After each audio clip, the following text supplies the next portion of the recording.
pode nos contar quais foram os seus maiores obstáculos como mulher para você chegar até onde você está? Conto sim. Eu acho que o meu grande diferencial para iniciar numa grande corporação e numa multinacional foi o meu nível de fluência do inglês, né? Que aos 25 anos eu fui fazer um intercâmbio para morar num outro país, morei um ano em Londres, na Inglaterra, e ao voltar foi justamente essa fluência do inglês que me colocou dentro de uma grande multinacional. Então, o inglês é ainda hoje um grande diferencial para o profissional. Então, aqui já fica uma dica aí para quem está nos ouvindo, que além de buscar toda uma qualificação técnica, comportamental, que é extremamente importante, diferentes línguas, né, ainda se faz bastante, se faz ainda como um diferencial. E, infelizmente, ainda poucas pessoas têm acesso a falar outros idiomas.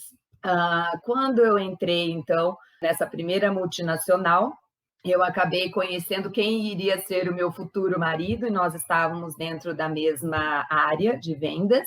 E como ele já estava há mais tempo, eu falei, olha, você fica aqui e eu que vou sair, eu vou em busca de uma outra empresa, porque eu quero crescer profissionalmente e eu não quero, se eu ficar dentro dessa empresa, podem achar que eu estou tendo algum privilégio justamente pelo nosso relacionamento, né? Eu falei, então você fica e eu saio. Foi quando, então, eu fui para essa outra empresa, a Valeo, é uma multinacional francesa do segmento automotivo, a gente fazia radiador, ar-condicionado, chave de seta. Então, lá chegando, eu fui a primeira engenheira mulher a entrar no time de projetos e a primeira na área de vendas, né? Vendas, a área de negócios é uma área majoritariamente masculina. Então, ali eu já consegui quebrar alguns paradigmas. Então, eu fui a primeira engenheira mulher em uma área que era predominantemente masculina, que era a área de vendas. Então, eu te diria, como foi a sua pergunta, né, quais foram os meus maiores obstáculos, eu acho que foi a questão de achar que as pessoas iriam avaliar a minha performance, né, o meu desempenho profissional e me promover por conta disso. Então, eu fiquei aguardando ser reconhecida. E ao aguardar, eu vi que algumas pessoas iam passando na minha frente, sendo convidadas a assumir outros cargos, né?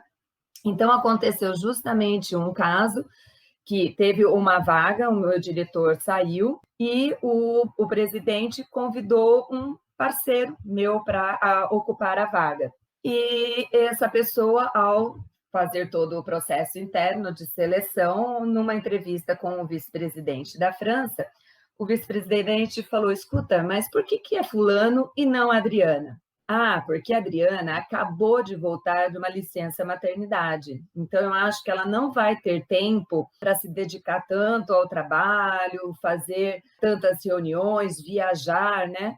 Aí o vice-presidente falou, puxa, mas vocês perguntaram isso para ela? E aí o presidente falou, não, né? Tipo, nós assumimos por ela, né? Então, muitas vezes, os homens tomando as decisões por nós mulheres. Então, aí a sorte que esse VP falou, então volta e pergunta para a Adriana. Porque como eu tinha muita fluência no inglês, eu tinha uma exposição internacional muito bacana.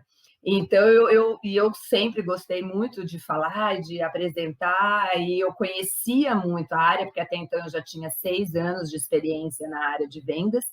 Então, eu falava com muita propriedade, eu conhecia o mercado, a concorrência, os nossos produtos, então ele gostava muito da minha performance.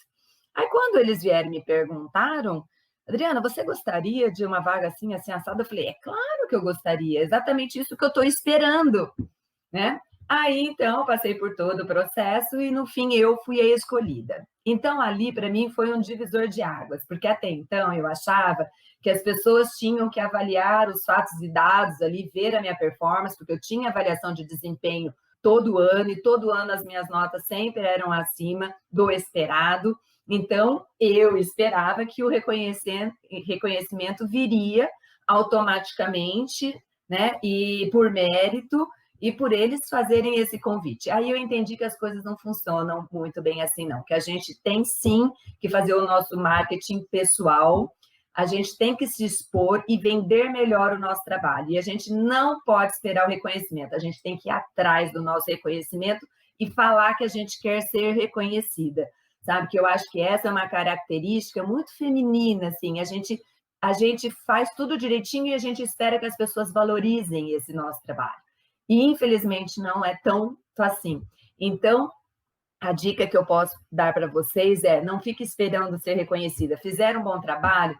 Divulguem, se valorizem, mostrem, perguntem, ó, se gostou? Gostou? Foi bacana? Bacana. Então, legal, olha, inclusive eu estou querendo, a partir disso, uma outra área, uma outra posição. Então, a partir desse momento, eu comecei a falar tudo que eu queria.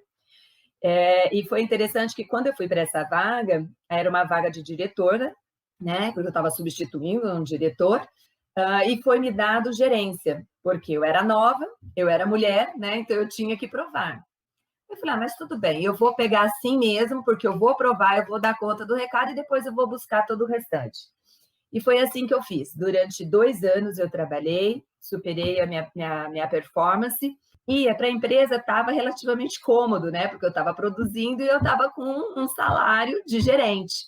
Aí eu fui bater aí eu aprendi a não esperar mais. Eu fui bater na porta do presidente, falei, olha, vocês me contrataram para essa função, para esses objetivos, eu atendi todos os objetivos, até superei, então agora eu quero tudo que eu tenho direito, eu quero cargo de diretora, eu quero carro de diretora, os benefícios de diretora. Então aí eu que corri atrás, aí depois de eu ir pedir, depois de 2 meses, toda a minha função, os meus benefícios foram, então, em acordo com o novo cargo, que eu já vinha desempenhando há 2 anos, foi só uma questão de ajuste. Então, foi muito interessante. Aí eu falei, puxa vida, olha, se eu não fosse lá perguntar e pedir, provavelmente eu ia estar ficando lá 5 anos como gerente, né? Então, foi muito interessante. Aí depois, a Valeo passou por uma organização, uma descentralização, e uma força maior para as regiões, então a região aqui também da América do Sul se organizou, e eles montaram um corporativo. Aí eu cheguei para o presidente e falei, olha, se vocês forem fazer um corporativo, e se esse corporativo for para Campinas, eu tenho interesse em me candidatar, né, para esse cargo. E aí, para minha surpresa, depois, quando eles fizeram toda a organização e eles montaram, eu fui convidada, então nem tive que me aplicar para passar por toda a seleção, mas eu fui convidada a assumir um cargo de diretora corporativa. Então, eu me reportava ao CEO e coordenava os outros diretores de vendas das outras unidades de negócio, porque eram 5 unidades de negócio e eu, na época, era diretora de uma unidade de negócios que tinham 4 linhas de produto. Então, foi muito interessante. Então, isso eu aprendi, que a gente não pode ficar esperando reconhecimento, que a gente tem que trabalhar duro, perseguir ali os nossos objetivos e nos valorizarmos, apresentarmos os nossos resultados e correr atrás. E pedir, eu quero isso, agora eu quero aquilo, agora eu quero determinado curso, porque eu sei que eu quero determinada vaga, e para essa vaga, de repente, eu ainda tenho um gap, né? Seja comportamental, seja técnico, e eu vou estudar e vou para aquilo. Agora, eu sempre fui uma pessoa muito destemida das coisas. Se tem algo que eu sempre tive assim como bastante valor, e devido à criação, meus pais sempre me incentivaram a fazer tudo e que eu podia ser tudo aquilo que eu quisesse, desde que eu estudasse e me empenhasse bastante, porque nada cai do céu. Então, para mim era normal eu poder querer e vislumbrar ser uma diretora ou uma presidente, porque eu sempre tive uma crença que me impulsionava, que era a crença que eu podia ser o que eu quisesse ser, desde que eu estudasse e me dedicasse. Então, acho que são algumas 3 dicas aí, depois nós vamos falar mais coisas, mas que eu poderia passar para as jovens, futuras líderes do nosso país, sabe? Que não fiquem esperando a oportunidade chegar, corram atrás. Vocês querem uma determinada função, vocês têm algum gap educacional ou comportamental, vão estudar, vão se preparar e se apliquem, né? E uma coisa que também é muito curiosa, que eu vejo hoje lidando com muitas mulheres, que muitas mulheres veem ali aquela descrição de cargo e falam, ai meu Deus, eu preencho 80%, 20% eu não atingo, eu não sei determinada coisa, então eu não vou me aplicar para essa função porque eu não tenho todas as competências necessárias.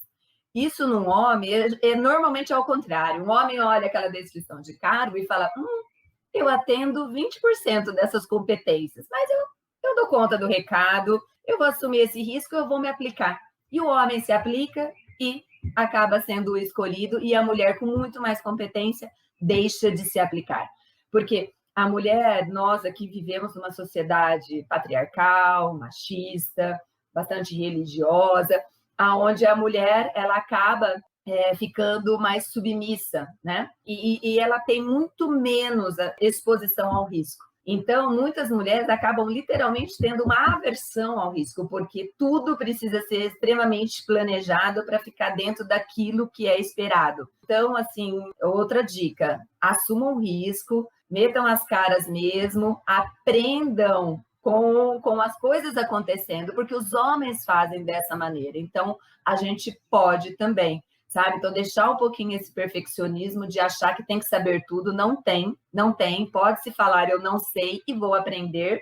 Se nós somos mulheres, a maioria na graduação, na pós, nos mestrados e doutorados, significa que nós gostamos de estudar, sabemos como buscar esse conhecimento e aplicar. Então, assim, a gente tem que se arriscar mais, tá bom?